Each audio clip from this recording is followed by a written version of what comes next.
Náš produkt jako takový kryje pronajímatele primárně, pronajímatel má nájemce a ten nájemce ztratí práci a pojišťovna za něj přebírá platby, které jsou sedny ve smlouvě, vždy dostane zaplacenou de facto nájemné, včetně služeb, ale ten nájemce má se jistotu, že má minimálně rok, kde bydlet. Nájomník nemusí platiť depozit. Ano. Priatelia, pozývam vás vypočuť si prvý realitný podcast Narx. Na jednom mieste získate informácie zo sveta reality. V súčasnej dobe vysokých úrokových sadzieb a stále menej dostupného vlastného bývania začína hlavnú rolu hrať nájomný trh. A práve to, akým spôsobom sa nájomný trh vyvíja, a nám predikuje možno, že ďalšie potrebné služby, ktoré vlastne si budú prenajímatelia vyžadovať. No a aj na túto tému, akým spôsobom využiť potenciál nájomného trhu a hlavne, akým spôsobom si poistiť nájomníka a poistiť prenájom, sa budeme dneska rozprávať s pánom Tomášom Kneblom, ktorý je konateľom spoločnosti Rent2Do. Dobrý den, děkuji za pozvání. Děkuji. Nájom. Vidíme to asi v Čechách, je vlastne ten vývoj veľmi podobný ako na Slovensku. Tu medzi časom nájomné vzrástlo zhruba o nejakých 20%. Sme teda v decembri, alebo rozprávame sa na prelome rokov 23 a 24. Čo je možno, že zaujímavé z toho pohľadu, že čo tento nájomný trh ovplyvnilo najviacej, tak my vnímame, že je to vlastne aj tá ukrajinská kríza. Je tu veľa proste ľudí z Ukrajiny. Neviem ako v Čechách, ale na Slovensku je aj dotovaný ako keby ten prenájom. V Čechách taky, ano, je to podobné. No a tým pádom viacej ľudí sa rozhoduje možno, že vstupovať práve do toho nájomného segmentu, že jednoducho nejde predávať nehnuteľnosť teraz, keď ceny klesajú, radšej ju prenajme a počká si na lepšiu dobu. Ale zase na druhej strane hneď sa stretáva s tou takou námietkou sám u seba, že kto sa mi o to bude starať. Není to pasívny príjem, je to skôr taký aktívny príjem, že musím tam preto niečo urobiť. A čo ak mi hlavne nájomník nebude platiť? Akým spôsobom toho nájomníka dokážem vlastne z toho bytu nejakým spôsobom dostať preč, legálnou cestou a tak ďalej a tak ďalej. A má veľa takýchto otázok. No a my sme sa stretli spolu na konferencii. Ano. A veľmi ma zaujal ten produkt, o ktorom si rozprávali. A to je vlastne poistenie nájomníka a poistenie samotného prenájmu alebo výnosnosti z toho prenájmu. No a na túto tému by som dneska si to chcel úplne že dopodrobná rozobrať. A ešte možno, že na úvod poviem, že som veľmi rád, že práve Národná asociácia realitných kancelárií ako prvá na Slovensku prináša tento produkt, ktorý budú môcť využívať teda realitní makléri, ale samozrejme potom už aj koncoví užívateľia. Čiže je to ešte aj pod takýmto, by som povedal, že pod takýmto veľkým brandom, ktorý na Slovensku je. Určitě, my za to velice rádi. Jenom na úvod ještě jednou moc děkuji za pozvání. To jste vy říkal ohledně nájmu v České republice, tak já si myslím, že to velice kopíruje i tu Slovenskou republiku a můžu podtrhnout to, že hlavní zapříčinění je de facto vysoké úrokové sazby, ta jedna, samozřejmě válka na Ukrajině a tím de facto i služby, které de facto tomu nájemnému patří. Ona obecně, ta problematika nájemního bydlení je velice jednoduchá. Ono to funguje tak, že pokud si pronajímatel vybere správného nájemce a nájemce platí to, co má ve smlouvě, to znamená nájemné plus služby, tak to vše rádi funguje a myslím si, že obě dvě strany jsou spokojené. Bohužel, podotýkám, bohužel se tomu tak neděje. A proto my jsme velice rádi, že můžeme tady nabídnout prostřednictvím Narx pojištění nájmu. To znamená, že náš produkt jako takový kryje pronajímatele primárně a garantuje mu to, že v případě pojistné události, když náš produkt je de facto pojištění, ze strany nájemce dostane pronajímatel to, co má garantované smlouvě, to znamená nájemně včetně služeb.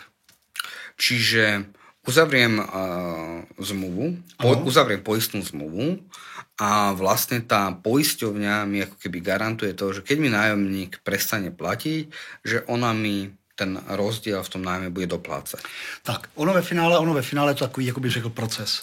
To znamená, že my naši službu nabízíme vždy ve spolupráci s makléřem, protože ten makléř zná ten trh, zná to okolí, zná tu lokalitu a ve finále je i, já bych řekl, seznamen s tím, za jakou cenu může ten byt nabídnout do pronájmu. To znamená, že naše spolupráce s makléřem je pro nás velice klíčová. My naproti tomu dáváme naše služby, jak byste zmínil, pojištění, a to pojištění ve finále se odehrává ve 3 rovinách. První je to, když de facto ten pojištěný jako takový ztratí práci.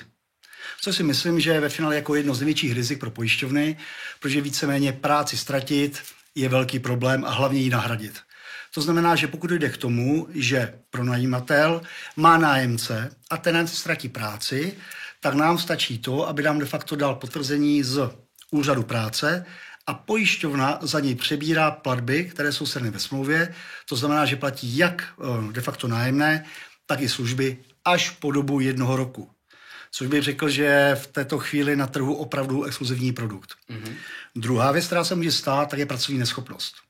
To znamená, jak se říká, neštěstí nechodí po horách, ale po lidech. To znamená, stane se-li to, že člověk je v uvozovkách nemocný, pracovně neschopný, nám stačí, aby nám de facto dal od lékaře potvrzení a víceméně pojišťovna začne to stejně platit. To znamená, opět platí nájemné včetně služeb. No pak má takový ten třetí případ, který ve finále se taky bohužel děje, a to je to, že ten člověk neplatí z nějakého důvodu. Když se zeptáte proč, na to je jednoduchá odpověď. Proto. A my se snažíme o to, že my 3 měsíční platby vždycky zaplatíme, následně se domluvíme de facto s pronajímatelem, pohledávku odkoupíme a samozřejmě potom ten celý proces vymáhání už děláme my ve prospěch toho pronajímatele. Jenom jsem zapomněl na jednu věc, co to chtěl podotknout. Nad tím vším ještě je to, že my se snažíme vždycky na úvod toho klienta prověřit. To znamená, bonita jako taková je pro nás velice, velice klíčová a samozřejmě i pronajímatel, i obecně člověk se mi vždycky, jak bych řekl, v tom bytě spolehlivého nájemce. Nájemce, který je vždycky schopen dostat svým závazkům. Proto my děláme takzvanou bonitu, děláme scoring klienta, nahlížíme do registru a víceméně dáváme potom tomu pronajímateli a dáme tím makléři informaci o tom, zda ten člověk je buď negativní, to znamená, že neprošel scoringem, nebo pozitivní. Ale je to naše doporučení. To, jak potom ten dotyčný koncový zákazník, ten pronajímatel s tím naloží, je jen a jen na něm. A teraz tá otázka, že ako robíte ten scoring vlastne klienta? Ako to prebieha? V akých zoznamoch sa viete pozrieť? My se díváme primárně na Slovensku do insolvencí exekucí. To je takový, bych řekl, první takový registr. A samozřejmě spolupracujeme tady s 2 agenturama. Jedna se jmenuje MBA Finance, což je de facto jeden z největších správce retailových pohledávek, který ve finále má zastoupení i v pojišťovnách, a druhá společnost je inkasní a to je Legal Inkaso. A samozřejmě obě dvě společnosti mají, bych řekl, velmi velkou databázi klientů, kde my jsme schopni jakoby nahlížet a kontrolovat si, zda dotyčný nájemce je v vozovkách, já bych to řekl, spolehlivý či nespolehlivý. A o tomto ten nájomník vie, alebo to sa vlastne deje na pozadí? Nájemník vždycky ví o tom, že my ten scoring provedeme. A musím říct, že to je takový ten prvotní lakmusový papírek, že samozřejmě vždycky člověk vidí toho pronajímatele, pronajímatel vidí toho nájemce. Nájemce ve finále vždycky vypadá velice seriózně, sympaticky. Samozřejmě vždycky dochází k tomu, že jakmile my máme tu řadu otázek, respektive makléř, že dojde k uvozovkách nějaké prověření bonity, tak vždycky v té první fázi je to v pohodě, nemám s tím problém. V té druhé fázi začnete psát jméno, příjmení, datum narození, rodné číslo, tak už víte, jak ti lidi na to reagují. A ti, kteří ve finále v těch seznamech jsou, tak vždycky řeknu to jednoduše, to utnou a řeknou děkuji, nechci, mají na to nějaký důvod, že nechtějí, aby třeba jejich jméno někde figurovalo a tak dále a odchází. Čiže to je vlastne taká predselekcia klienta, ano, ktorá ako keby chráni toho vlastníka, aby tam hneď naprvu nemal proste človeka, kde je veľká pravdepodobnosť, že mu nebude platiť. Přesně tak. OK, a vy potom urobíte tento scoring, prebehne to a napriek tomu tá osoba je v týchto zoznamoch poznačená. Ako sa potom poisťovňa správa, že nepoistí takéhoto klienta? Pojišťovna ho pojistit může, ale víceméně už pouze na vybrané služby. Například na asistenční služby, to znamená technickou asistenci, právní asistenci a samozřejmě nějaká pojistka odpovědnosti. To tam být může. Ale mít pojištěného člověka, který ve finále je ve všech registrech a mít u něho uvozovkách pojištění ztráty zaměstnání, je divné. Ten člověk tu práci nemá, to znamená, tam ani není předmět toho pojištění a hlavně toho plnění z té strany pojišťovny. Áno, to je úplne logické. Čiže možno, že naprvu sa mi toto hneď zdá ako taká relatívne dobrá ochrana, ktorá vlastne spôsobí to, že minimálne eliminujem proste tie prvky alebo tých klientov, ktorí mi môžu spôsobiť tú delikvenciu. Áno. Toto je úplne že fajn. Potom vy ste spomínali, že sú tam 3 rôzne ako keby tie línie, 3 rôzne produkty a to je v rámci jednej ceny, alebo... Ano, všechno, o čem se bavíme, je v rámci jedné ceny. To znamená, první, ta linie je ztráta zaměstnání. Já bych řekl, že opravdu to je největší riziko, aby se neopakoval pro pojišťovnu, ale zároveň musím říct, že se to děje. A ten člověk má jednu velkou jistotu. Za prvé pro najímatel v tom, že opravdu bude dostávat ze strany pojišťovny to, co má ve smlouvě, aby se neopakoval. Je to nájemné včetně služeb. Na druhou stranu ten nájemce má velkou jistotu, že má rok kde bydlet. A zase, když si vezmeme takovou tu pyramidu potřeb, tak opravdu mezi náma obecně to bydlení je vždycky na to vrcholu. A jakmile člověk má nějaké problémy, tak začne ty věci řešit od spoda. Mám v mozovkách nějaké věci, které nepotřebuju, nechci se jako nikoho dotýkat, ale může to být leasing, spoření a tak dále. A to jsou věci, které ve finále ten člověk začne nějakou formou eliminovat, rušit, aby si vytvořil tu rezervu. Tohleto pojištění mu tohleto jistotu dává. To znamená, já mám zajištěnou bydlení, mám zajištěný nájem, mám zajištěný placení služeb. A potom, ako to vlastne prebieha? Vy si to od toho nájomníka, keď ten rok to neplatí, vy si to nejakým spôsobom od neho vymáhate naspäť, že vám to musí zaplatiť? Ne. Funguje to tak, že když se stane pojistná událost, my to nazýváme pojistnou událostí, on nám zašle potvrzení z pracovního úřadu, že je v evidenci, to je ve finále to potvrzení a je to i signál pro tu pojišťovnu, že má začít vyplácet de facto nájemné včetně služeb na účet pro najímatele. A nemusí to doplatiť potom? Ne. A to isté, ako keď je zdravotne eliminovaný. Okay. Přesně tak. Akurát rozdiel je v tom, že keď sa rozhodne bezdôvodne neplatiť, tak vtedy asi pristupujete k tomu, že tam sú tie 3 mesiace a potom už následne... Ano, snažíme se komunikovat samozřejmě hlavně s makléřem, to znamená, že mu dáme info, klient neplatí jak nájemné, neplatí de facto pojištění, pojďme to řešit. A samozřejmě si myslíme, že do 3 měsíců makléř je schopen tohleto vyřešit. Pokud ne, tak my zaplatíme, ale jakýkoliv dluh, který tam vzniká, tak my potom řešíme de facto s nájemcem právě prostřednictvím našich společností, jako jsou různé inkasní agentury a my ty pohledávky samozřejmě odkupujeme. Ono treba mať pri takomto produkte, keď sa teda rozhodneme, že ho ideme implementovať, musíme mať nejako špeciálne upravené toto aj v zmluvách, lebo... Určitě. De facto celý ten produkt je o tom, že klient dostává všeobecné pojistné podmínky ze strany pojišťovny a samozřejmě ze strany rentora všeobecné obchodní podmínky, kde je vše ustanoveno. Rentor je v tomto prípade ako keby prenajímateľ. Ne, Rentoro je de facto společnost, která de facto má v sobě exkluzivní spolupráci s Axo Assistance, což je pojišťovna, a my tam máme de facto takový, bych řekl, souhrn služeb a pojištění dohromady.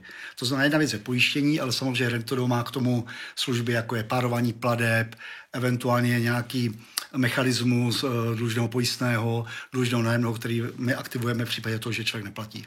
Čiže akým spôsobom to funguje, že ja ako vlastník prenajmem byt tejto spoločnosti a ona ho podnajme ďalej? Ne. Vy jako realitní makléř, teď vás dám do role realitního makléře, jste u pronajímatele a vy mu de facto potvrdíte nájemce. Nájemce, který prošel bonitou. A abyste de facto zajistil jeho pojištění, zajištění, garanci, tam mu navrhnete k tomu ten produkt. To znamená, máte tady nájemné a k tomu nájemnému budete platit pojištění. A to pojištění vám vlastně garantuje to, že vždy dostanete zaplaceno de facto nájemné včetně služeb, ale ten nájemce má se jistotu, že má minimálně rok kde bydlet. V případě pojistné události. Čiže vlastne ja ako keby vlastník, prenajímateľ, ja uzatváram zmluvu s tým nájomníkom, že neprenajímam to nejaké tretie spoločnosti a tá by to prenajímala. OK, čiže vlastne ja som... A tá moja nájomná zmluva je nejako ovplyvnená týmto produktom, alebo nie je? Vaše nájemní smlouva de facto funguje tak, že abyste propojil vaši nájemní smlouvu s naším produktem, tak na našich stránkách dole si vygenerujete pouze dodatek, který podepíšete, to znamená podepíše i pronajímatel a nájemce a takhle se ve finále ty smlouvy propojí a ta smlouva se aktivuje. A celé to sjednání je velice jednoduché. Do té naší kalkulačky, do toho sjednávacího procesu se vyplňují údaje, které všichni známe. To znamená pronajímatel, jméno, příjmení, narození a samozřejmě takové ty nacionále, které vy můžete vždycky vytáhnout z té nájemní smlouvy, info o nájemci a ve finále jak pronajímateli, tak nájemci přijde smlouva do mailu. Je tak, byste uzavíral cestovní pojištění. A vy ho aktivujete tím, že ho zaplatíte. Zároveň s tím pojištěním vám přijdou všeobecné pojistné podmínky i takový dokument, kde ve finále je popsáno všechno, co máte dělat v případě toho, že se stane nějaký problém, buď s placením a nebo třeba s nějakou technickou asistencí. Naším cílem je, aby pronajímatel byl úplně v klidu, to znamená, aby nedocházelo k tomu, že ze strany nájemce bude takovéto telefonické bombardování, nejde mi voda, prasklo topení a tak dále, to řeší pojišťovna. A ten makléř má tu jistotu, že tyhle ty věci musí řešit, aby ho zase ten nájemce nekontaktoval. Vy jste mi pronajal byt, kde nefunguje tohle. No a toto by som ešte chcel otvoriť, že to sú vlastne tie asistenčné služby. Ano. A tie vy ponúkate v rámci toho poistenia normálne 24/7 v každej lokalite, áno? Děkuji za ten dotaz. AXA Assistance, kterou my ten produkt máme exkluzivně, tak samozřejmě patří mezi největší, kdybych řekl, zprostředkovatele asistenčních služeb v rámci celého světa. A my máme s nima domluvu, respektive ten produkt je standardní, že v rámci technické i právní asistence 24/7 celé Slovensko je pokryto díky jejich systému asistenčních služeb. To znamená, že cokoliv se stane v bytě, jak jsem říkal, televize se pokazí, praskne voda, nejde kotel, nepeče trouba, ztratil jsem klíče, zapomněl jsem klíče, to znamená odemknutí bytu. To všechno řeší technická asistence. A vy jako pronajímatel máte jednu velkou jistotu. Máte takzvanou opravu odbornými lidmi. To znamená, víte, co je nejhorší v bytě. Když to takový ti kutilové, jak jsem já, začnu něco opravovat. Áno, a viacej pokazíme, ako opravíme. Přesně tak, áno, přesně to tak. vidím presne seba. A to máme i právní asistenci, to znamená, že ten pronajímatel, pokud má nějaký problém s nájemcem, tak ji může využít a právní asistence de facto za to pronajímatele řeší veškeré problémy, které se staly díky tomu, že nájemce nedodržel nájemní smlouvu. A keď sa vrátim ešte k tej technickej podpore, poviem príklad, že vybuchol som sa, lebo to sa stáva často, hej, že hlavne keď sú nejakí manažeri, že nemajú nejakú rodinu. Co to vybuchnul jsem? Vybuchnúť, že si zamknete kľúče, hej, že zabudnete buď kľúče v byte, alebo proste, alebo strátite kľúče a príde nejaká služba, však vieme, koľko to dneska zhruba stojí, takéto otvorenie bytu. A ja mám voči tomu poistenie, čiže tá asistenčná služba to príde urobiť. Áno, zdarma. Kto to platí? Aha, zdarma. To je pojištění, to je to pojištění, to je náhodila událost. Čiže ja keď sa 5-krát vynknem v priebehu roka, je to stále OK? Ano. Čiže keď tam robí nejaký sympatický hodinový manžel, to tak nazvem, hej? Alebo hodinu. To řekl naprosto správne, áno. Áno, tak a je tam nejaká nájomnička, tak sa môže vymkyňať dosť pravidelne tým pádom. I to se může stát, ale víceméně opravdu jako je to způsobeno tím, že ten člověk musí mít jako obavu, že když jednou zabouchne klíče, že po druhé už je to problém, po třetí ještě větší a po čtvrté ještě největší, to ne. To ne. No potom na to navezuje ďalšia otázka, ktorá je úplne logická, že čo takéto poistenie stojí? Tak to máme, my ve finále máme 2 balíčky. Máme de facto balíček, bych řekl, takový komplexní, kde všechny ty služby, o kterých se bavíme, jsou. A ten stojí 8% z pojistné, de facto z nájemného včetně služeb. To znamená, když si vemete, že platíte, dejme tomu 1 000 euro, tak tohleto pojištění stojí de facto 80 euro měsíčně. A keď poviem príklad sa dohodnem s nájomníkom, že končí na základe niečo, že mení prácu, odchádza a tak ďalej. Je to nejako časovo viazané, alebo je to do platnosti, v rámci platnosti nájomnej zmluvy? Je to v rámci platnosti nájomnej zmluvy. Čiže ono je to viazané kvázi na toho nájomníka. Ano. A vie si napríklad do toho urobiť aj nájomník? Že on si povie, že zaplatím si takéto poistenie? Může, ale ten nájemník bude primárně informovat pronajímatele, že si tohleto pojištění sjednává, protože to plnění z toho nájemce má vždycky ten pronajímatel. Pronajímatel je majitel nemovitosti a víceméně ten nájemce se kryje za škody, které způsobí pronajímateli.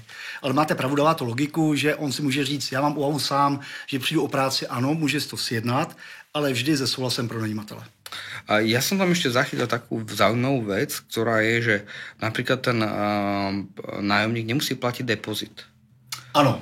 Že toto máte, a toto mi dáva že takú úplnú logiku, že dajme tomu ja prenajímam byt a poviem, že dobre, mám tu 2-mesačný depozit, nechceš zaplatiť 2-mesačný depozit, kúp si poistku, stojí toľko a toľko, prenesiem vlastne ten poplatok ako keby na nájomníka a to je vlastne ako keby hodnota tých peňazí, ktoré mi nemusím zaplatiť. Máte velkou pravdu, ano, víte co, je to vždycky takový jako mentálně v hlavě. Pronajímatel má někdy strašně dobrý pocit z toho, že má na účet někde schovaných 500 euro, 1000 euro, které odpovídá třeba měsíčnímu nájmu. Nicméně se vás zeptám velice jednoduše, na co potřebujete uvozovka kauci? No na 2 věci. Za prvé, když neplatí nájemné, za druhé, když něco poškodí v bytě. Poškození v bytě my řešíme. To znamená, my tam máme limit 10 000 euro za to, když se poškrabne podlaha, když se cokoliv v tom bytě zničí. Je to odpovědnost. My tam dokonce máme i to, že pokud způsobí tu škodu kočka, pes, že poškrabe sedačku, rozkouše, my tohleto plníme. Samozřejmě doporučujeme vždycky klientovi to, aby si v případě na začátku té nájemní smlouvy vše nafotil, to znamená ten makléř, aby se potom měli tu průkaznou činnost a ty fotografie k tomu, že když ve finále přijde potom nějaké plní, abych mohl to porovnat. To znamená, takhle to bylo, když jsem ten de facto byt dával tomu nájemci, tak to vypadá teď. Je tam důkaz, pojišťovna platí. A druhá věc je, a to jsou ty platby nájemného. My tím, že platíme minimálně 3 měsíční platby, tak ve finále, když si vemu nájemné činí 1 000 euro, mám kauci 1 000 euro. Já vám garantuju 3 000 euro, při de facto tomu, když nebudu platit, a 10 000 euro k tomu, když se to poškodí. Na co potřebujete 1 000 euro? Jediná taká logická odpoveď je, že na vyplatenie predchádzajúcej kaucie, lebo keď vám odchádza nájomník, musíte to vrátiť.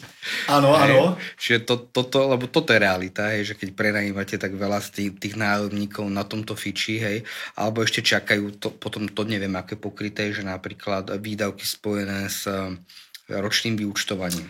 To je perfektní věc, protože víceméně všechno, co vy tady říkáte, souvisí s nájemní smlouvou. To znamená, vy po roce odcházíte, ale za váma jde nějaký dluh. Ano. Takže, co uděláte v první řadě? Využijte právní asistenci, to znamená, že právník vás začne kontaktovat, že máte nějaký dluh. Vy neodpovídáte, v uvozovkách, řeknete si, ono to nějak dopadne. Nějak to nedopadne. My to předáme okamžitě inkasním agenturám a začneme tohleto vymáhat. Čiže vlastne ja mám krytého toho nájomníka aj potom už ako odíde, lebo to súvisí s tou dobou. Přesně tak, ten dluh vznikl v době, kdy on v tom nájmu byl. Lebo ono to častokrát sa nedá nejako predikovať. Vieme, čo teraz urobili Energie, že vlastne keď ste neboli nejaký regulovaný subjekt, tak to vysrelo trojnásobne a nemali ste ani možno, že vyššiu spotrebu, len proste iná kategorizácia. Pokud uděláte přepis, tak samozřejmě vám o tom dluh vznikne, ten je za váma. A my vám chceme v tom pomoct. To znamená vám to garantovat, že tyhle ty dluhy budou uhrazeny ze strany nájemce. A už aj nastalo nejaké takéto prvé plnenie? Alebo ako dlho to vlastne v Čechách funguje? My v Čechách fungujeme 4 měsíce a samozřejmě v této chvíli se spíš potýkáme tím, že lidi neprocházejí solusem. To je první věc, což máme v Čechách, máme trošku jakoby odlišný model skorování klienta. A samozřejmě řešíme spíš takové ty zásadní věci, technická asistence, ztráta klíčů, tam myslím bylo asi 19krát a asi 4krát bylo nějaké poškození trouby, pračky, spíš takové elektrikářské práce a 2krát instalatér. Čiže vlastne skôr naozaj tá údržba. Ano. 4 mesiace je relatívne krátko, ale to som veľmi rád, že prichádzate vlastne v rovnakom období s tým produktom aj na Slovensko. Ano. A kto možno, že v Čechách ho využíva najviac? Máte zazmluvnené nejaké veľké siete realitné, alebo... Já bych řekl, že co se týče České republiky, za prvé realitní makléři, druhá věc jsou to developeři, a samozřejmě jsou to ještě lidi, kteří víceméně spíše mají správu nemovitostí. Že ten produkt se geniálně hodí i na správu nemovitostí, díky tomu, že tam máte ty asistenční služby. To znamená, že já nepotřebuji, když budu mít správu 10 bytů, tak já vím, že když se to bytě cokoliv stane, mám to pokryto. Nepotřebuji údržbára. Nepotřebujete nic. 24/7, kdykoliv přijde, odborně opraví.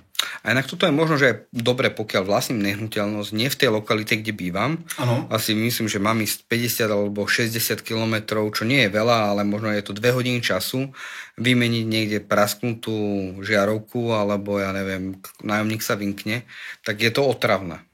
Veľmi. A keď to prerátam nákladovo, že koľko preveziem plus čas a tak ďalej, tak akože táto asistenčná služba si naozaj dáva veľký význam. A my vieme si zabezpečiť asistenčnú službu samostatne, že je tam potom, lebo ste hovorili, že je tu nejakých 8%, ale to je asi ten najvyšší nejaký balík. Já bych řekl, že víceméně právě ty asistenční služby jsou výhodné pro správu nemovitostí. Já za prvé můžu si klienta nechat proskorovat, pokud ve finále mám, jdeme tomu 10 bytů a těch 10 bytů očekám nějaký výnos, tak si můžu tomu vzít i ztrátu zaměstnání. Ale důležitý je ta technické zabezpečení. To znamená, že technická právní asistence, k tomu speciální balíček jsme schopni nacenit, připravit individuálně i těmto klientům. Čiže a koľko to zhruba tak vychádza? Asistenční služby vycházejí cirka na 3%.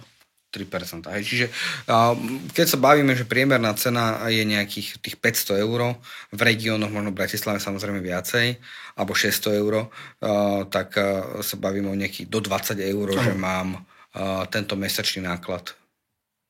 Ono, když to vezmete tak, nebo to vezmete s tím velkým balíčkem, kdyby to bylo 8, tak si vemte, že to máte 800 eur, je to 64. Otázka zní, když si 64 euro dám každý měsíc bokem, jsem na nějakých 720-750 eurech. Jestli mi 750 euro vyřeší to, že nebude platit a zničí mi byt, to je ako keby, že jeden nájom. Áno. To je ako keby, že jeden nájom, ktorý vlastne realitná kancelária takto berie väčšinou 1 až 2 nájmy a toto je ako keby ďalší nájom, ktorý súvisí s poistením, ale akože mne sa páči tá myšlienka, že dá sa to preniesť. Áno. Dá sa to preniesť na nájomníka, hej? Že z tohto pohľadu je to akože fajn. Dobre, a je to daňový výdavok, že keď urobím daňové priznanie na konci, tak normálne si to zarátam ako daňový výdavok. Ano. Jste jeden z mála? Ano. Že samozřejmě lidi se snaží ty byty zase otevřeně, víte, jak to je. Jsou investiční byty a neinvestiční byty. Jak se říká, na Slovensku je 300 000 bytů nájemních, z toho je 150 nebo 120 000 investičních. No, to investiční je ten, že ti lidi podají daňové přiznání. Áno, ale tak my sa to snažíme robiť už dneska aj dávať tie návody, ako to robiť všetko, aby bolo v súlade s tým nejakým poriadkom, právnym poriadkom a aby sme dodržiavali jednoducho tie predpisy, lebo to nikdy neviete, ako sa vám to vypomstí. Býva vám niekde nájomník, vznikne tam nejaká väčšia poistná udalosť, nejaký požiar, neviem čo, a potom už sa z toho vyviňovať je neskoro. Hej, a potom vlastne celé to prepukne, takže ja si myslím, že toto riziko pre veľa klientov už dneska a tiež už asi nestojí za to. No a vy kryjete, aj ste hovorili, že vlastne ten interiér kvázi do 10 000 eur, čiže vlastne to je nejaké poistenie zodpovednosti. Čiže ja keď mám hypotéku a mám nejaké poistenie aj interiéru, tak to je vlastne ten istý produkt, hej? Ano. Čiže ja si môžem povedať, že napríklad toto nechcem, a zase, lebo už to mám napríklad zaplatené v tej poistke. To je přesně ono, na druhou stranu je potřeba se vždycky podívat, co ten dotyčný produkt má ve výjimkách. Protože pojistný produkt je fajn, ale pak jsou nějaké výjimky. A je potřeba se na to podívat a říct si, tohle mi vyhovuje více, či nikoliv. Môžu toto poistenie využívať aj právnické subjekty? Samozřejmě. Čiže normálne SROčka, spoločnosť s ručením obmedzeným vlastní 20 bytov. Přesně tak. To ano, může. Je to výhoda, že to je jak pro právnické, tak fyzické osoby. Celkovo, akú odhadujete nejakú kapacitu, alebo kde sú vaše nejaké hranice? Máte to nejako obmedzené, že koľko takýchto produktov viete v rámci Slovenska poskytnúť? Myslíte, kolik bychom řádově chtěli třeba klientů v budoucnu? Tak. No přiznám se, že co nejvíc, protože ten produkt je, bych řekl, je velmi jednoduchý a samozřejmě odzkoušený v zahraničí. My jsme při tvorbě toho produktu vycházeli de facto ze zkušenosti AXA Assistance, která ten produkt má v severských zemích a v Anglii funguje, a dívali jsme se i do Spojených států, kde ten produkt de facto se stává standardem. U nájemního bydlení je to standard. Tam pokud ve finále neprojdete minimálně bonitou a nejste pojištěn, tak ve finále se ani do nabídky nájemního bydlení dostanete. Takže my jsme připraveni na to, vzhledem k tomu, že je to internetový produkt, máme všechno zajištěno na neomezené množství klientů. A samozřejmě budeme za to velice rádi ve spolupráci s realitními makléři. Takže ja sa teším na túto spoluprácu. Verím, že toto je práve taký vstup do toho segmentu, lebo naozaj to vnímam tak, že je mať ideálne poistenie rizika. Ano. A z pohľadu toho, že aj teraz, keď sa, mi stúpla splátka na hypotéke a viem, že potrebujem mesačne, poviem príklad, mať nejaký cash flow tých 500 eur a zrazu, keď mi nájomník vypadne, že mi to neplatí už z objektívneho dôvodu akéhokoľvek, tak aj zároveň aj ja mám problém, lebo nedokážem splácať tú splátku, ktorú mám vlastne nastavenú v banke. Hej. Čiže aj pre mňa ako nejakého koncového klienta, fyzickú osobu, to dáva veľký význam, ako byť v pohode. Hej. Ako si povedať, že nič sa nedeje. A možno, že byť prísnejšie a dokázať si lepšie vybrať toho nájomníka, čím sa mi možno, že aj predĺží život na zároveň tej nehnuteľnosti. Lebo je menší opotrebenie. Každý se mi odpověděl nájemníka v tom svém bytě. Jo? Ten byt je něco, jakoby, co mě v úzovkách živí, co mi splácí hypotéku, co vytváří nějaký následný příjem. A já si myslím, že lidi by se na to měli opravdu hodně soustředit. Že já se žiju takovou paralelu, jako když se vemu, jako jak lidi spečují své auta. Jo? Dneska máte auto na operativní leasing. Lidi neváhají platit drahé pojištění.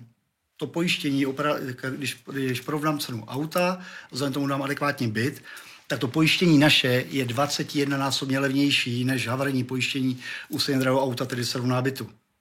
Ale lidi ve financí nemají problém. A tady ve finále máte něco, kdy vám cena nemovitosti roste a poroste, cena auto jako klesá. A lidi jsou schopni do tohohle uvozovkách segmentu ty peníze investovat, ale to, co jim dává nějakou garanci a nějakou možnost, já nevím, fungování do budoucna, i co se týče výnosnosti, tam s tím mají občas problém. Tak lebo s tými autami je to iné, lebo je to zákonné poistenie, je tam oveľa väčšia pravdepodobnosť nejakej škody. Hej, lebo Jako zákonné jo, ale havarijka ne. Havarijka nie, no. To je pravda, inak toto je veľmi zaujímavý postreh, ale to súvisí aj s nehnuteľnosťami a predajom. Si zoberte, že veľa ľudí, teraz nikoho nechce nejako degradovať, ale si predáva tú nehnuteľnosť sám a tým, že si ju predáva sám, tak napríklad sa dobrovoľne pripravuje o časť nejakej platby, že to predá jednoducho lacnejšie. V Amerike robili prieskumy, že pri samopredaji je to až 20% rozdiel, ako keď to predáva realitná kancelária, že o čo ten predajúci dostane menej. Hej. Čiže my si radi takto robíme zle na Slovensku. Asi aj v Čechách. Hej. Určite. Je to tej našej mentalite. Ale dobre, v každom prípade ďakujem. Za mňa veľmi zaujímavý produkt. Ďalšie kontakty alebo nejaké ďalšie informácie pravdepodobne uverejníme alebo budú pod týmto videom. No a teším sa na spoluprácu.